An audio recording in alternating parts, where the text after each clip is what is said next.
नमस्कार. हे पहा, मांडवगण फराटा येथे महादेवाची जी कावड यात्रा सुरू झालेली आहे, चाललेली आहे.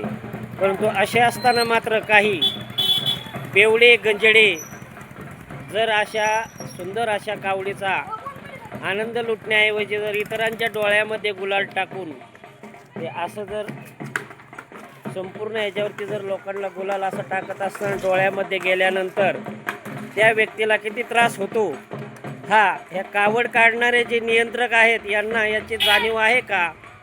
आणि जो गुलाल फेकतो त्याच्या डोळ्यावरती हा गुलाल का मारू नये, त्याला समजलं पाहिजे की खरंच हा गुलाल फेकल्यानंतर किती त्रास होतो.